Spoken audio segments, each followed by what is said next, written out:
Colonel Sophia Qureshi and Wing Commander Vyomika Singh to just update you and fill you in on the details. Thank you, sir.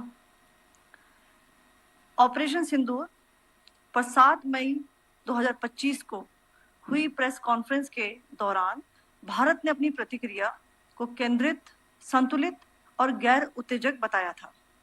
यह विशेष रूप से स्पष्ट किया गया था कि पाकिस्तानी सैन्य ठिकानों को निशाना नहीं बनाया गया।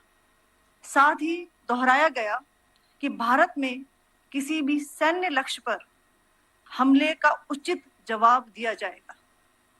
7 से 8 मई 2025 की रात को पाकिस्तान ने उत्तरी और पश्चिमी भारत में स्थित कई सैन्य ठिकानों को, जैसे कि अवंतीपुरा, श्रीनगर, जम्मू, पठानकोट, अमृतसर, कपूरथला, जालंधर, लुधियाना, आदमपुर, भटिंडा, चंडीगढ़, नाल, फलौदी, उत्तरलाई और भुज पर ड्रोन और मिसाइलों से हमला करने का प्रयास किया। इन हमलों को इंटीग्रेटेड काउंटर यूएस ग्रिड और वायु रक्षा प्रणालियों द्वारा निष्क्रिय कर दिया गया। इन हमलों का मलबा कई स्थानों से बरामद हुआ, जो कि पाकिस्तानी हमलों का प्रमाण है। On the night of 7th May 2025, Pakistan attempted to engage a number of military targets in northern and western India using drones and missiles. These places included Avantipura, Srinagar, Jammu, Pathankot, Amritsar, Kapurthala, Nal, Jalandhar, Ludhiana, Adampur, Bhatinda, Chandigarh, Falodi, Uttarlai, and Bhuj. These were neutralized by the integrated counter unmanned aerial system and other air defense systems.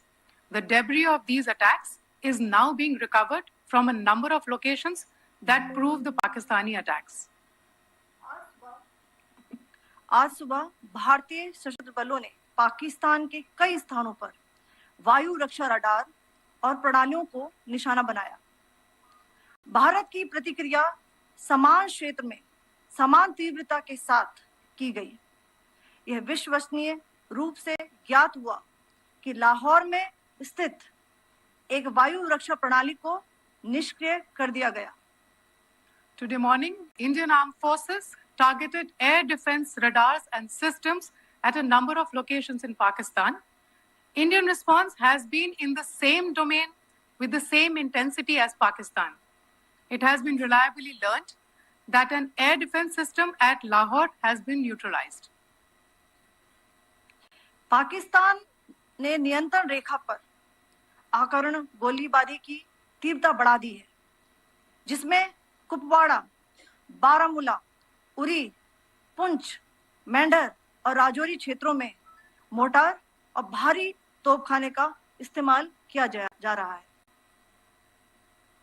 Pakistan has increased the intensity of its unprovoked firing across the line of control using mortar and heavy calibre artilleries in areas in Kupwara, Baramulla, Uri, Poonch, Mendhar and Rajouri sectors in Jammu and Kashmir.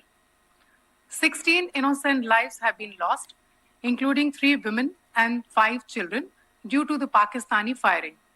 Here too, India was compelled to respond to bring mortar and artillery fire from Pakistan to a halt. Indian Armed Forces reiterate their commitment to non-escalation, provided it is respected by the Pakistan military. Jai Hind.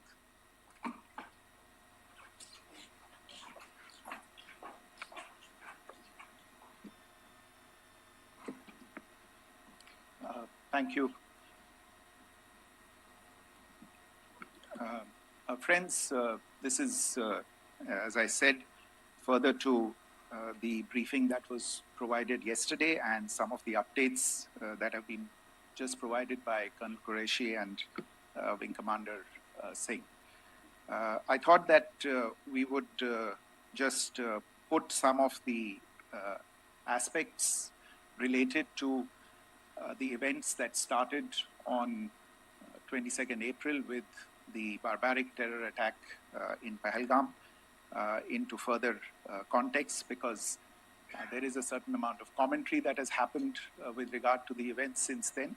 And more than the commentary, there has been a lot of disinformation that has been directed at us from across the border.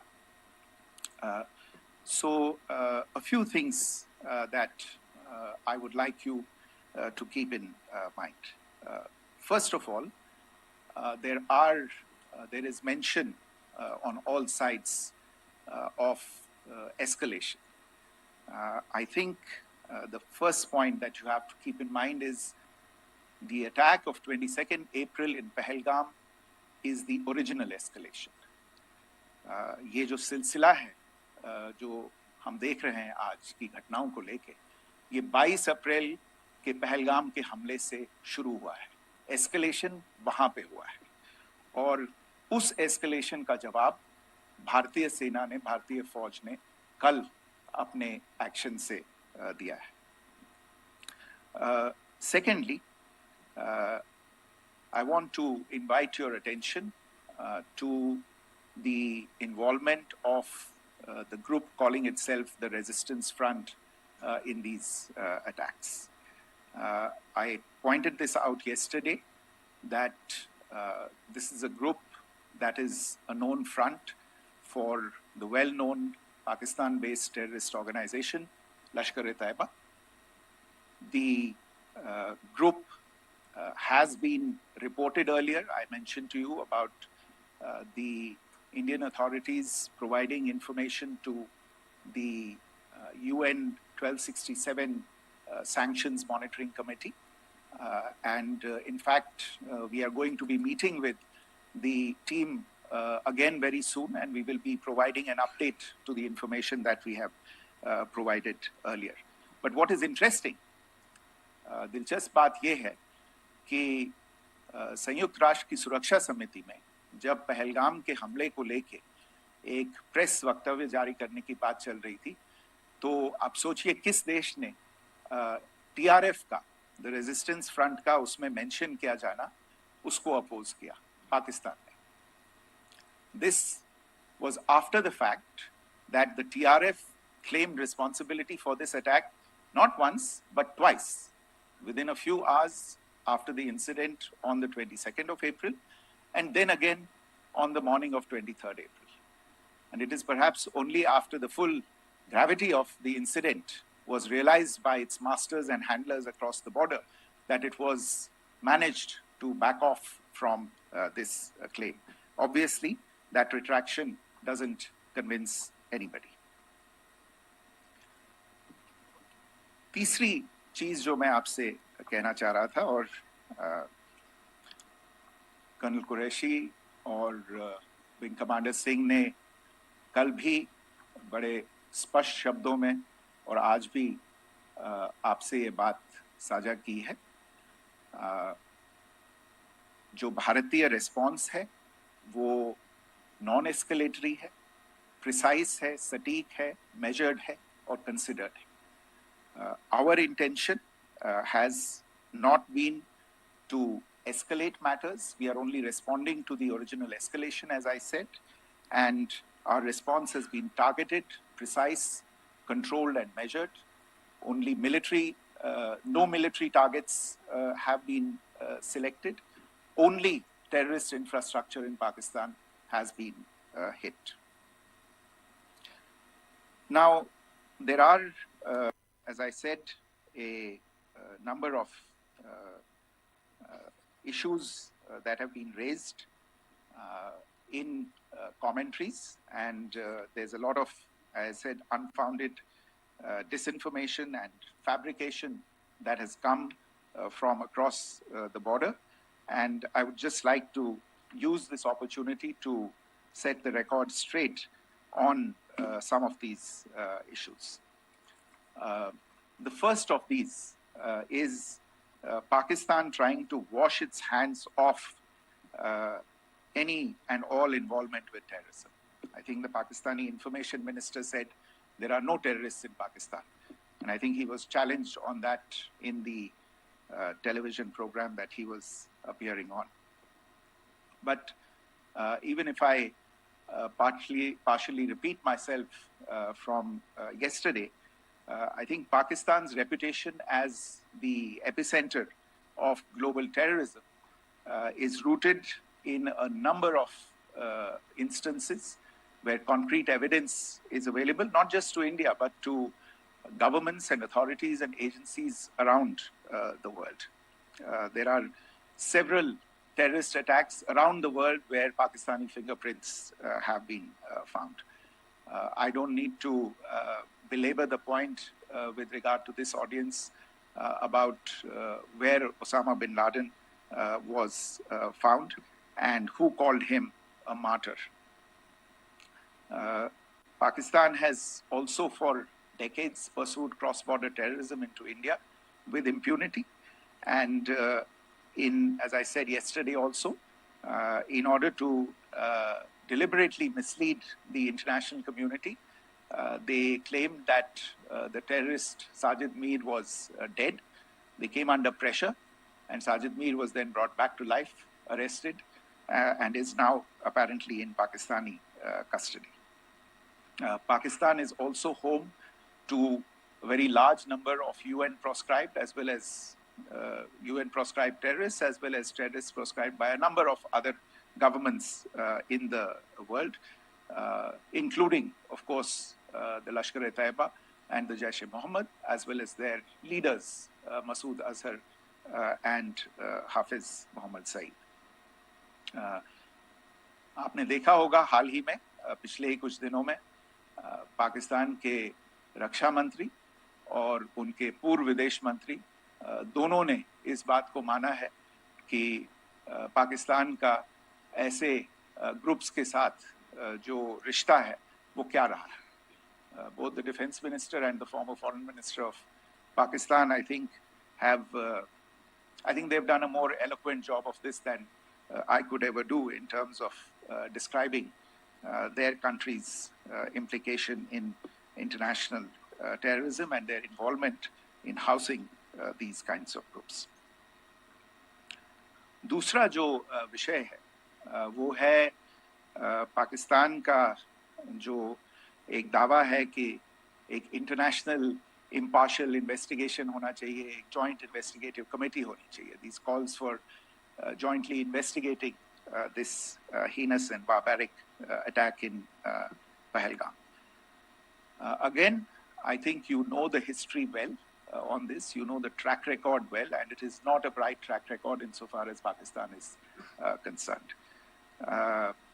In fact, in the pursuit of justice for the victims of multiple terrorist attacks, whether it be Mumbai in 2008, in Pathankot in 2016, or many others, but in particular for these two attacks, India had offered to cooperate.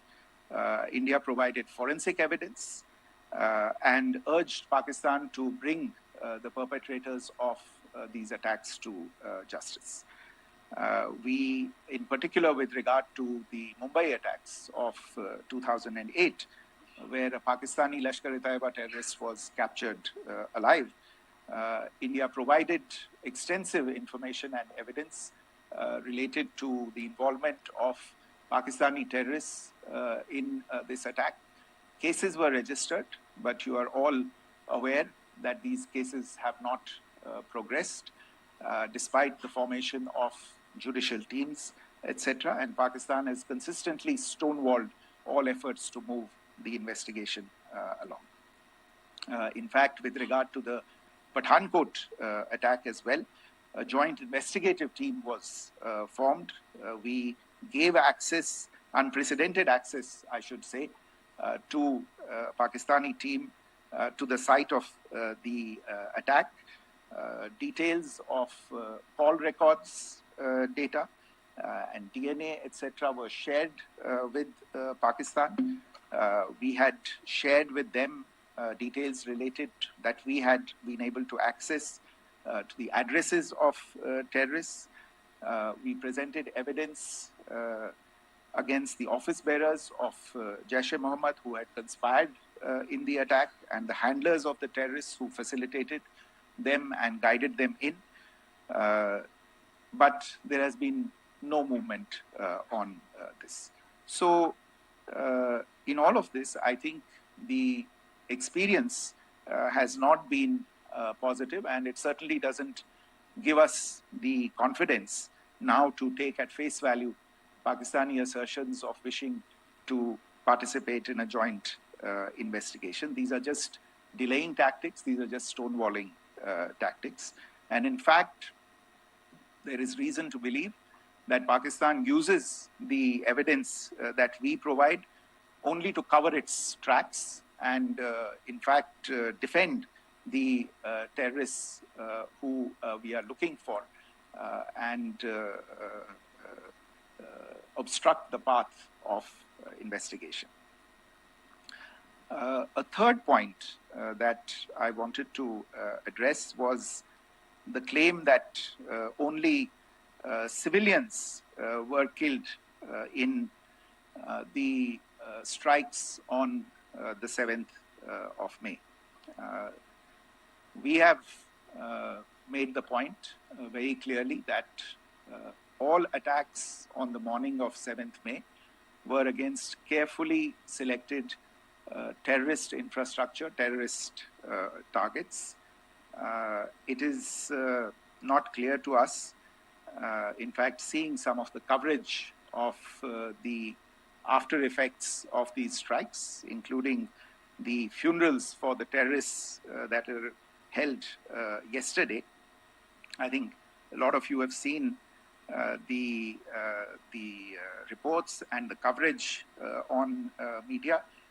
If only civilians, if any civilians were killed in these attacks, I wonder what message this picture actually sends to all of you. This is a question that is worth asking. It's also odd that the funerals of civilians are carried out with the coffins being draped in Pakistani flags and state honors being accorded. As far as we are concerned, the individuals eliminated at these facilities were terrorists. Giving terrorist state funerals may be a practice in Pakistan. Doesn't seem to make much sense to us. Pakistan has also claimed that India deliberately attacked religious sites.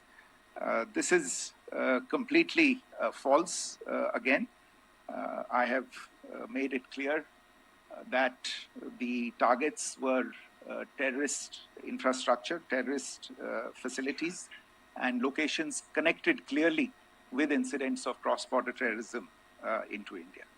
And it is in fact Pakistan that is misusing religious sites as a cover to in fact radicalize, direct and indoctrinate and train terrorists.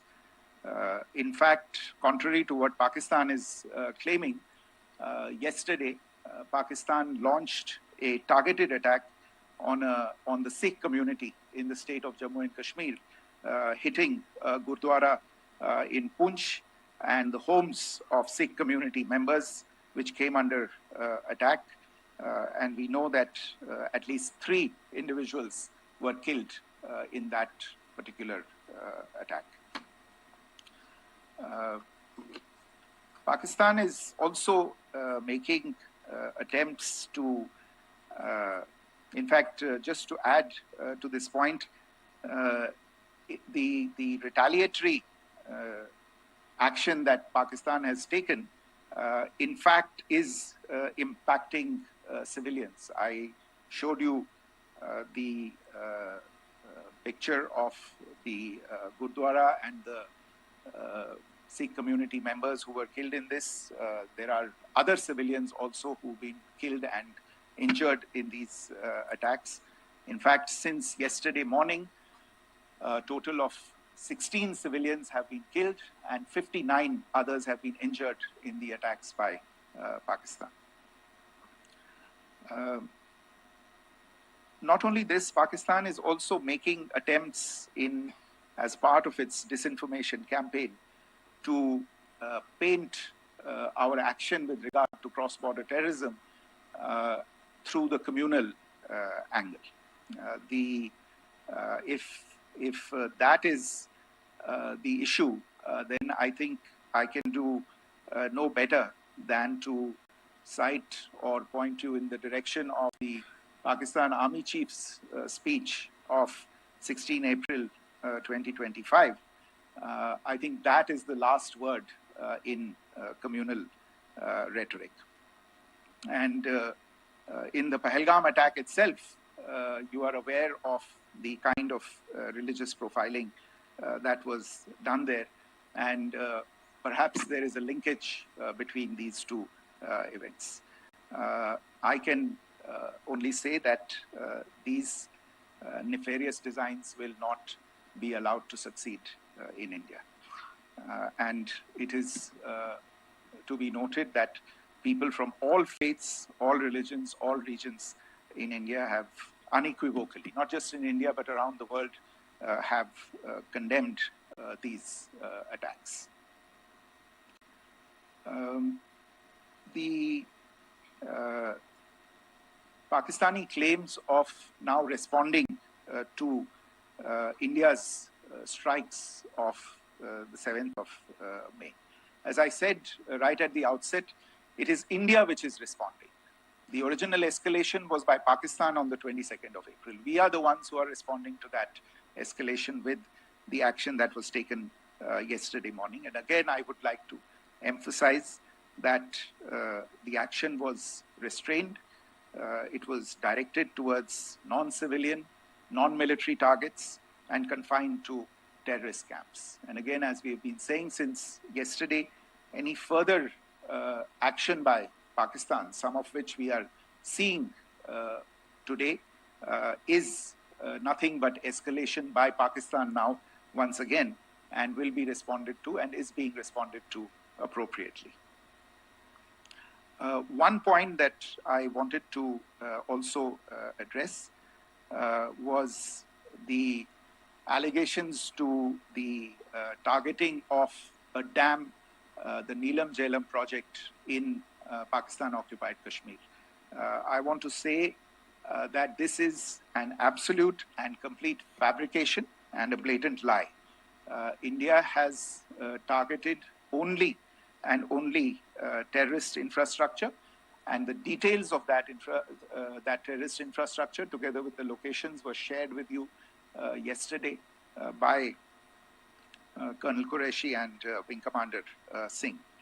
I should note that if this kind of a claim is a pretext for targeting Indian infrastructure of a similar nature, Pakistan will be entirely responsible for the consequences that will undoubtedly follow. Finally, I want to address the some issues that have been raised related to the Indus Waters Treaty and the disinformation that has been raised in regard to that as well. The fact is that there have been fundamental changes in the circumstances in which the Indus Waters Treaty was concluded, and they call for a reassessment of the obligations under the treaty. Over the last year and a half to 2 years, India has been in communication with the government of Pakistan. We've sent several notices to them requesting for negotiations to discuss modification of the treaty. India has for 6+ decades now honored the treaty, even during periods when Pakistan imposed multiple wars on us, and even when relations were adversarial. Pakistan is the one that has been acting in violation of the treaty. deliberately creating legal roadblocks in India exercising its legitimate rights on the Western rivers. Any projects that India sought to build on the eastern rivers, and even on the western rivers, which we are allowed to by the treaty, were always challenged by Pakistan, thereby hampering our rights to utilize our legitimate waters under the treaty.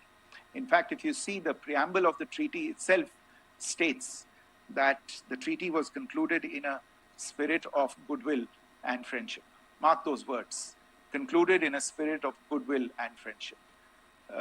ये भारत का धैर्य और भारत की सहनशीलता है जो 65 साल से हम इतनी प्रोवोकेशन के बावजूद इस ट्रीटी को निभा रहे हैं. However, as has been made clear earlier as well, Pakistan has not responded to our request to enter into negotiations for a reassessment of the obligations under the treaty. A number of conditions have changed. This is a treaty that was based on the engineering techniques of the 50s and the 60s. We are living through the first quarter of the 21st century. Technological changes and technological advancements have to be taken into account. There are demographic changes. There are climate changes that have taken place. There is the imperative of clean energy. And of course, the terrorism that Pakistan has wreaked in the state of Jammu and Kashmir itself has hampered India's ability to exercise its rights under the treaty. Pakistan's persistent refusal to respond to our request to enter into government-to-government negotiations on the modification of the treaty is, in a sense, itself a violation of the treaty. And therefore, India has taken the step of putting the treaty in abeyance until Pakistan abjures irrevocably its support for cross-border terrorism. Maybe I'll stop there. I mentioned earlier yesterday as well that this is an evolving situation. I would therefore ask all of you to be considerate and restrained. It will not be possible for us or my colleagues from the armed forces to share operational details at this point in time. Beyond that, if you have any questions, may I have time for only a few, and I'll try to answer those questions. Okay, I give the floor to Rishabh. On Secretary, good evening. This is Rishabh from Times Now. I just wanted to understand, as per the press release that has been released earlier today, it says that we have successfully hit at the air defense of Lahore. Does it give our forces a better chances if in case of further escalation? And are there other air defense places as well at strategic location that were targeted? Rishabh, you are violating the first rule that I set out at the end of my remarks. The press release that has been issued by the Ministry of Defense today speaks for itself. It is related to operational matters. It's been released by the Ministry of Defense. As more information becomes available, it will be released at the appropriate time. Once again, please don't go into operational details at this point in time, because this is a constantly evolving situation. Yeah, go ahead. Foreign Secretary Smita Sharma, just wanted to ask, the Pakistani Minister Ishaq Dar in an interview has claimed that the national security advisors of India and Pakistan have spoken to each other, if you could confirm or deny, and is complete severance of diplomatic ties with Pakistan also on the table? I have no information with regard to contacts between the two national security advisors. Insofar as diplomatic relations are concerned, you've seen the steps that were announced in response to the following the meeting of the Cabinet Committee on Security on the 23rd of April. There are no further steps that are under consideration at this moment in time. Here. Go ahead. Foreign secretary, मेरा नाम मनीष है, मैं TV9 Bharatvarsh से हूं और आपने खुद ही बताया कि कितना मिस इन्फॉर्मेशन क्रॉस बॉर्डर से आ रहा है, बल्कि ऐसा लग रहा है जैसे पाकिस्तान के प्राइम मिनिस्टर और डिफेंस मिनिस्टर तक भी प्रोपेगेंडा करने में मिस इन्फॉर्मेशन में आ गए हैं। वो कई बार तो ये तक दावा करते हैं कि हम 3 राफेल हमने गिरा दिया, इतने हमने मिग गिरा दिए, और जब उनसे पूछा जाता है तो वो कहते हैं कि सोशल मीडिया में हमने ये सब चीजें देखी थी। तो अगर आधिकारिक तौर पर अगर आप कुछ कह सकें इस पर, ताकि उन्हें भी समझ में आए कि इस तरह के प्रोपेगेंडा नहीं चलने वाला है। देखिए, जब सही समय होगा तो आधिकारिक तौर पे इसके बारे में सूचना दी जाएगी। लेकिन जो आपका प्रश्न है कि प्रधानमंत्री और उप प्रधानमंत्री और विदेश मंत्री, उनके रक्षा मंत्री इस तरह की बातें कर रहे हैं, तो इसमें अचरज की कोई बात नहीं है। आखिरकार ये एक देश है जिसने अपना इसका जन्म लेते ही झूठ शुरू हो गया था। 1947 में जब पाकिस्तानी फौज ने जम्मू कश्मीर पे दावा बोला, तो उन्होंने किसी ऐसे वैसे व्यक्ति से नहीं, संयुक्त राष्ट्र से झूठ बोला कि हमारा कोई लेना देना नहीं है इससे, ये लोग जो गए हैं वो तो कबायली हैं। वो तो जब हमारी फौज वहां पे पहुंची और UN के लोग, संयुक्त राष्ट्र के लोग खुद वहां पे पहुंचे, उन्होंने देखा कि वहां तो पाकिस्तानी फौज घुसपैठ करके आ गई है। उसके बाद पाकिस्तान को मुंह की देखनी पड़ी और उनको मानना पड़ा कि हाँ, उनकी फौज वहां पे कुछ समय से पड़ी हुई है। तो ये जो यात्रा है एक तरह से 75 साल पहले शुरू हो चुकी है। तो I am not surprised that this kind of disinformation is being indulged in. Yeah. Siddhant. Sir, Siddhant from Beyond. Sir, we have seen a lot of negative comments coming from the Pakistani military of escalation. If tomorrow there is an escalation, there are strikes, we know one attempt has been thwarted, what will be the Indian response to those attempts of creating more escalation? Because it is looking like it's going towards more escalation. And my second question is, are any other world powers, essentially the P5 countries, the West Asian countries, reaching out to de-escalate the current situation? Look, on escalation, we've already made our stance clear. I mean, there are two basic points. First of all, it is Pakistan that escalated on the 22nd of April. We are only responding to that escalation. And then what we have said yesterday and what my colleagues have said today, that now if there is an attempt at further escalation by Pakistan, it will be responded to in an appropriate domain. And therefore, the choice is entirely that of Pakistan to make. As to your second question, I don't think I can do better than to point you in the direction of the statements that are being made from practically every chancellery in the world and the sentiment that they are carrying. That sentiment essentially and for the major portion is support for the government of India in the context of the condemnation of the terrorist attack in Pahalgam on the 22nd of April. There is wide recognition of the government of India's right to respond to these attacks in self-defense, and of course a desire to ensure that there is not further escalation. I think these statements speak for themselves. Yeah. Sir, this is Mausami from India Today. Now, in the all-party meeting, we have learned that the defense minister has said that, in the operations in Sindoor, almost 100 terrorists were killed. Would we have any details about what is the number like, and also about if there were any big faces, masterminds, terrorist masterminds who were in fact killed? There is also a report that Masood Azhar's family's 10 members have been killed, and Rauf Asghar, who was actually the mastermind of Pulwama, he's also been badly, severely injured. I don't have information at this point in time to share with you on these issues. But as I said, I think, there is so much information out there on television, in the news media, in social media, that it sometimes looks like a long time has passed since this. Please understand that slightly over 36 hours only have passed since this operation was undertaken. Let's have some patience. Information will come out. It will be shared in due time. Shruti. Thank you. Thank you, Foreign Secretary. Shruti Ranjan from Bloomberg. Sir, could you give us any understanding whether India has moved the IMF or the World Bank to kind of, sensitize them about the the bailout that Pakistan has and, the kind of stuff that the Pakistan government is doing? Look, we have an executive director at the IMF. Tomorrow there is a meeting of the board of the IMF, and I'm sure that our executive director will put forward India's position.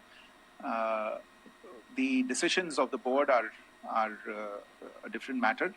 You know the process through which they are made. But I think the case with regard to Pakistan should be self-evident to those people who generously open their pockets to bail out this country. And since you are from Bloomberg, I think you would have the data on how many IMF bailout programs have been, very good, thank you, have been sanctioned in the space of the last 3 decades. And I think you would also have an idea of how many of those programs have actually reached successful conclusion. Probably not many. So I think this is a decision that board members have to take by looking deep within themselves and looking at the facts. So we can, one last question, sir. Yeah. One last question. Foreign Secretary, I'm Siddhant from CNN News 18. I would like to know, since it's an opportunity to speak to you, I would like to know the response coming from United States since last 3 weeks. Saudi Arabia, Qatar. In fact, Prime Minister Modi spoke to Qatar before the strikes that evening. Perhaps how do you read the support coming from these countries? Perhaps traditionally they were seen on the other side. This time around, their statements are strong worded. In fact, India-Saudi joint statement also had a very strong condemnation, strong worded condemnation. United States at all levels have condemned the attack and have extended support. In fact, Saudi Deputy Foreign Minister is in India. He just met EMS Jaishankar. Also, if you could shed some light on his visit, his meeting with EMS Jaishankar. In fact, we have also been told that he met Prime Minister Modi. Thank you. Look, all the countries that you named and many others, we have been in touch with them. The Prime Minister has spoken to a large number of world leaders. A large number of world leaders have called him, as have called the External Affairs Minister. As we speak, there are conversations going on today as well with world leaders. And your assessment or conclusion of the general tenor of these messages is very much on point. And I think this is a recognition of the fact, firstly, of the barbaric nature, the unprecedented nature and character and features of the attack in Pahalgam, and a recognition of India's right to respond to this. And also a recognition of the fact that in responding, we have been nothing but responsible and have done so in a restrained, in a measured, and in a non-escalatory manner. I think that counts for something. People have taken that into account, and that is what is explaining the kinds of reactions that we are seeing. And we appreciate the sentiments and the statements that have been made by the vast majority of world leaders. Yes, the Saudi Minister of State for Foreign Affairs is in Delhi. He had a meeting with the External Affairs Minister earlier today. I don't have further details at this moment, but if there are details, the ministry will share them at some point with you. Thank you. I think that's all we have time for today. We'll join you again soon. Thank you all. Thank you.